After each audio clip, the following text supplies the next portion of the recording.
Il vous est peut-être déjà arrivé d'entrer dans une pièce et de sentir instantanément l'atmosphère changer. Des conversations qui s'interrompent fréquemment, des salutations qui se détournent, des sourires crispés qui peinent à paraître sincères. Ce que vous percevez n'est ni de la paranoïa, ni le fruit de votre imagination. C'est quelque chose de bien plus profond. Votre énergie, votre présence, votre aura. Il ne s'agit pas ici de croyances ésotériques ou de superstitions de pacotille, mais d'un phénomène que la psychologie profonde prend au sérieux. Carl Jung l'a exprimé avec une lucidité frappante. Chacun de nous projette bien plus qu'il ne le pense, et vous êtes, sans le vouloir, un miroir dans lequel certains refusent de se regarder. Car, lorsqu'on possède une aura intense, lorsqu'on porte en soi une part d'ombre encore inexplorée, les autres le perçoivent, et cela, ils ne le tolèrent pas toujours. Sans même en avoir conscience, vous activez chez eux des blessures non guéries, des émotions refoulées, des vérités qu'ils tentent d'ignorer. Votre simple présence peut être perçue comme une menace par ceux qui fuient leur propre réalité, et cette menace les effraie. Vous êtes-vous déjà demandé pourquoi certaines personnes semblent s'éloigner de vous sans raison apparente? Pourquoi vous ressentez parfois un rejet alors que vos intentions sont sincères? Pourquoi certains vous admirent en silence sans jamais oser vous approcher? La réponse est peut-être là, sous leurs yeux. Votre âme, votre énergie psychique, votre essence profonde ne s'accorde pas avec les normes superficielles. Vous n'êtes pas de ceux qu'on comprend ou qu'on accepte facilement. Et, dans un monde qui valorise le conformisme et la prévisibilité, cela fait de vous une anomalie, un mystère. Or, le mystère, lui, provoque souvent la peur. Votre regard, votre silence, votre capacité à percevoir ce que d'autres n'osent même pas affronter, tout cela compose une aura que peu de personnes sont prêtes à supporter, parce que vous ne faites pas semblant. Vous ne jouez pas au jeu des apparences, et cela dérange. Carl Jung l'a expliqué à travers sa théorie de l'ombre. Ce que nous refusons de reconnaître en nous-mêmes, nous le projetons inconsciemment sur les autres. Mais vous n'avez pas seulement commencé à reconnaître votre ombre. Vous l'avez acceptée, vous la portez avec vous. Et même si vous ne dites rien, cela se voit, cela se ressent. Aujourd'hui, vous allez découvrir quelque chose qui pourrait bien transformer votre manière de voir le monde, et plus encore, votre manière de comprendre comment le monde vous perçoit. Car ce contenu n'est pas destiné à tout le monde. Ce n'est pas une distraction légère, c'est une porte. Et si vous la franchissez, il n'y aura pas de retour en arrière. Nous allons parler des 7 signes que votre aura perturbe, voire effraie les autres, sans que vous en ayez conscience. Mais nous ne le ferons pas de manière superficielle. Nous irons en profondeur dans les couches inconscientes de votre être, là où se cache ce que Jung appelait l'ombre. 7 parts enfouies que chacun porte en soi, et que vous, sans le savoir, révélez chez les autres. Réalisez-vous le pouvoir que cela implique? Vous n'êtes pas simplement différent, vous êtes un miroir. Et être un miroir n'a rien d'aisé, car vous reflétez ce que beaucoup refusent de voir en eux-mêmes. Et cela provoque inévitablement de la peur, de l'envie, du rejet, parfois même de la fascination, un cocktail d'émotions instables que peu de personnes savent gérer. Pendant ce temps, vous continuez à avancer, à essayer de trouver votre place, mais les autres vous perçoivent comme étant en décalage, un pas devant, ou complètement à part, comme si vous n'apparteniez pas vraiment à ce monde. Vous êtes-vous déjà senti ainsi, déconnecté pas par choix, incompris même lorsque vos intentions étaient claires, exclu d'endroits où vous étiez censé être accepté? La réponse ne réside pas toujours dans ce que vous faites, mais dans ce que vous êtes, et surtout dans ce que vous projetez, car l'énergie ne se voit pas, mais elle se ressent. Et la vôtre, si elle est chargée d'authenticité, d'introspection, de blessures transformées, d'une vérité douloureuse mais peut-être intégrée, devient trop puissante, trop brute, trop profonde pour ceux qui vivent en surface. Voilà le paradoxe de votre présence. Plus vous vous connaissez vous-même, plus vous effrayez ceux qui ne se connaissent pas. Plus vous laissez apparaître votre ombre, plus vous provoquez le rejet de ceux qui la fuient encore. Et ce n'est ni de la poésie, ni de la philosophie abstraite. C'est de la psychologie pure. Carl Jung l'a affirmé clairement. Tant que l'inconscient ne sera pas conscient, il dirigera votre vie, et vous appellerez cela le destin.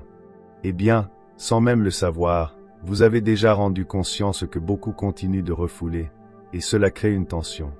Cela génère de l'inconfort, de l'insécurité, parce que les autres ne savent pas comment vous gérer. Vous êtes un rappel vivant de tout ce qu'ils n'ont jamais osé affronter.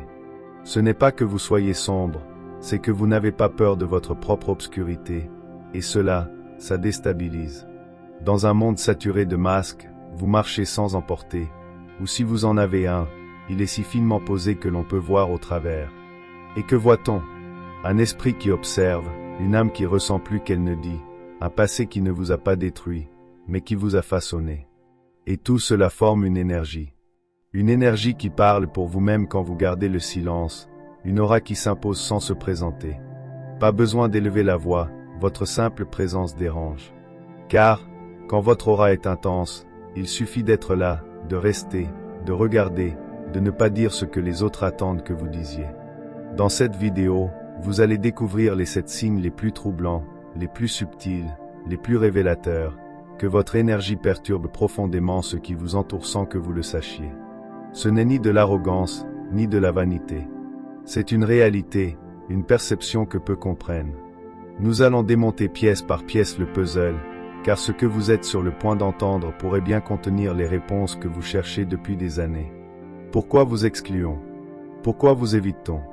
Pourquoi vous observe-t-on de loin sans jamais oser vous approcher? Pourquoi vous craint-on? La réponse se trouve dans votre aura, et dans ce qu'elle évoque inconsciemment chez les autres. Ce n'est pas une punition, c'est un don mal interprété. Car ceux qui ne comprennent pas votre énergie la rejettent, mais ceux qui la comprennent ne sont plus jamais les mêmes. Vous êtes sur le point de vous regarder sous un nouvel angle. Et si vous avez le courage d'aller jusqu'au bout, vous verrez une chose essentielle, le problème n'a jamais été vous. Le problème, c'est l'écho que vous provoquez dans les vides intérieurs des autres. Alors, respirez profondément, ouvrez grand les yeux, et préparez-vous, car ce qui vient maintenant n'est pas une explication, c'est une révélation. Et c'est ici que les choses deviennent plus troublantes. Comprendre que votre aura peut effrayer les gens ne suffit pas. Il y a une dimension plus profonde, plus subtile, plus invisible, celle du langage caché des émotions dites non. Avez-vous remarqué que, souvent, lorsqu'un échange a lieu, il y a quelque chose qui sonne faux? On vous dit que tout va bien, mais les gestes trahissent une nervosité. On vous sourit, mais les salutations sont fuyantes, tendues, jamais vraiment calmes. On vous parle, mais il y a une tension dans les corps, comme si votre simple présence obligeait l'autre à se mettre sur la défensive. Ce n'est pas un hasard, c'est un phénomène psychologique réel. Votre énergie les pousse à une version d'eux-mêmes qu'ils ne maîtrisent pas. Car, lorsque vous vous approchez, sans le vouloir, vous créez un espace dans lequel la vérité flotte. Et la vérité, pour ceux qui ont passé une vie à la fuir, est lourde à porter, presque insoutenable. Ce n'est pas de la magie, c'est de la neuropsychologie. Les micro-expressions, les silences pesants, les subtilités dans la voix, tout cela sont des réactions directes du système nerveux face à un stimulus, à des émotions intenses. Et ce stimulus, c'est vous, parce que vous ne passez pas inaperçu, parce que vous ne vous diluez pas dans la foule. Il y a une densité dans votre manière d'être qui ne peut être ignorée. Et ce n'est pas parce que vous agissez de façon étrange, c'est parce que vous êtes profondément vous-même. Et cela, dans ce monde, est une rareté, une anomalie. La majorité des gens vivent en s'adaptant, en se camouflant, en cherchant à rentrer dans un moule. Mais vous non, vous restez ferme, même lorsque vous ne comprenez pas totalement pourquoi.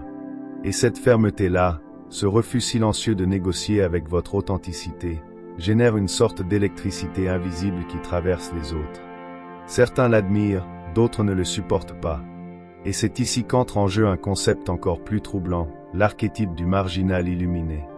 Jung, sans parler nécessairement, sans le nommer, évoquait cette figure qui, par sa connexion profonde à l'intérieur, finit déconnecté de l'extérieur.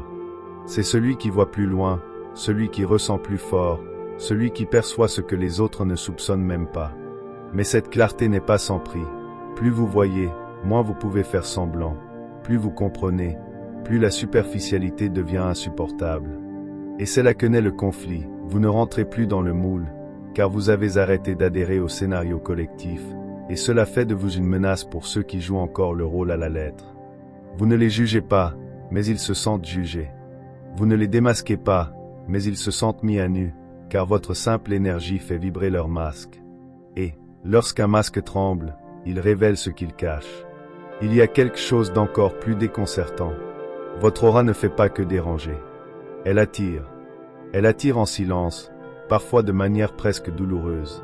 Certaines personnes, même si elles se sentent mal à l'aise près de vous, ne peuvent s'empêcher de vous observer, de chercher votre attention, mais elles le font dans la contradiction. Elles vous cherchent, plus elles vous redoutent. Elles vous admirent, mais vous critiquent. Elles s'approchent, mais ne s'abandonnent jamais. C'est une danse étrange, une tension constante entre fascination et rejet, entre désir et peur, parce que vous incarnez quelque chose qu'elles ne comprennent pas, mais qu'elles sentent profondément. Et ce type d'attraction n'a rien de superficiel. C'est magnétique, c'est ancestral. C'est l'attraction qui provoque l'authentique face au faux, le brut face au décoré, le vrai face au construit. Et vous, sans le savoir, vous êtes un aimant pour tout ce qui, chez les autres, n'a pas encore été guéri. Et vous savez ce qu'il y a de plus ironique dans tout cela? C'est que pendant des années, vous avez cru que le problème venait de vous. Vous pensiez être trop sérieux, trop intense, trop silencieux, trop quelque chose.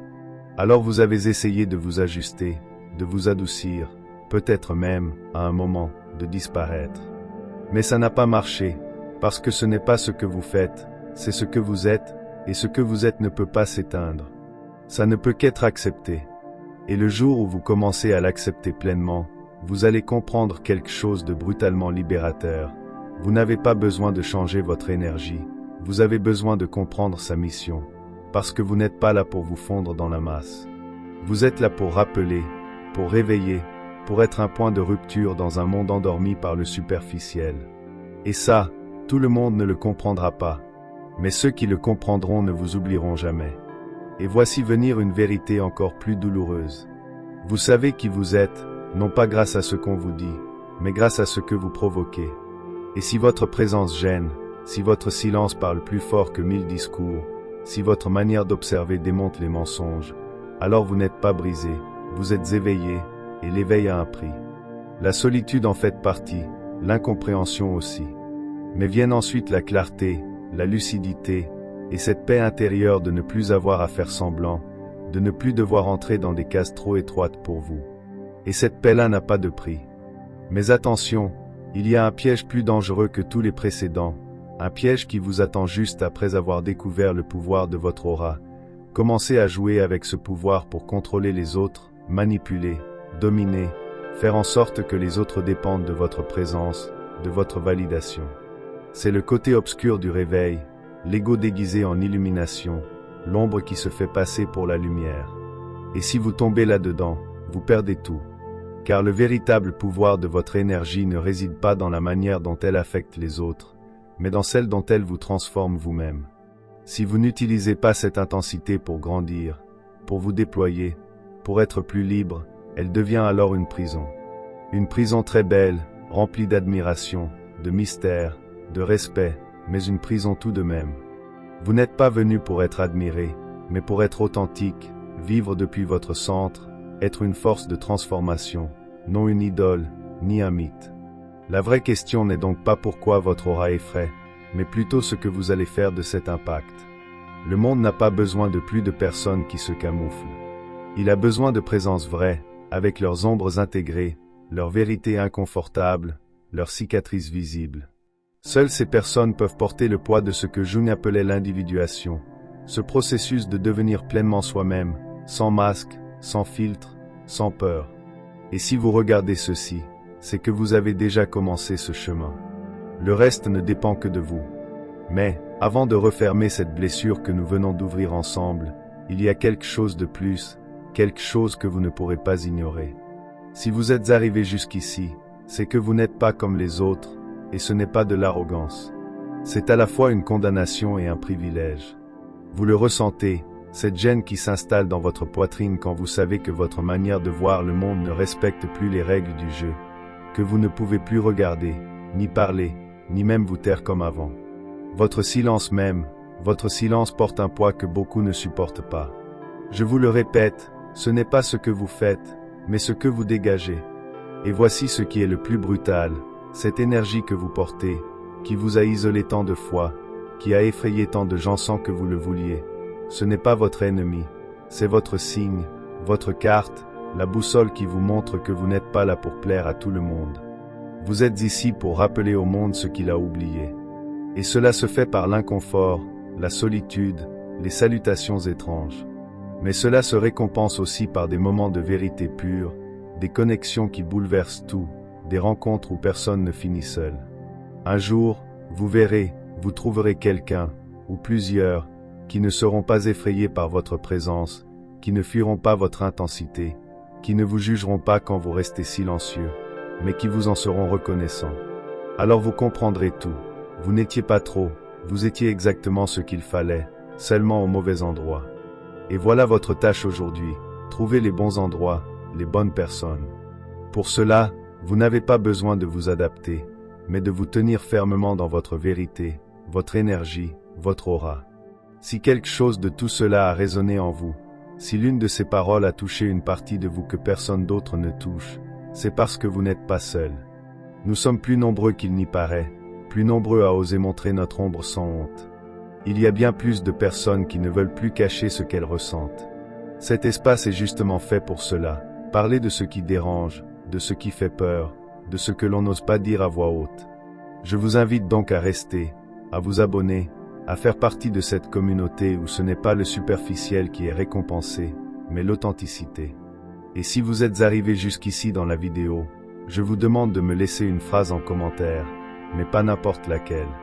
Écrivez simplement, mon ombre n'est pas mon ennemi, elle est mon guide. Ainsi, je saurai que vous faites partie de ceux qui ne renoncent pas au confort, de ceux qui osent voir au-delà du reflet. Maintenant, il est temps de non pas comme disparaître ceux qui fuient, mais comme ceux qui comprennent que le silence fait aussi partie du message. Jusque-là disparaissez avec intention et laissez votre aura parler pour vous. Abonnez-vous et partagez cette vidéo. Rendez-vous dans la prochaine vidéo.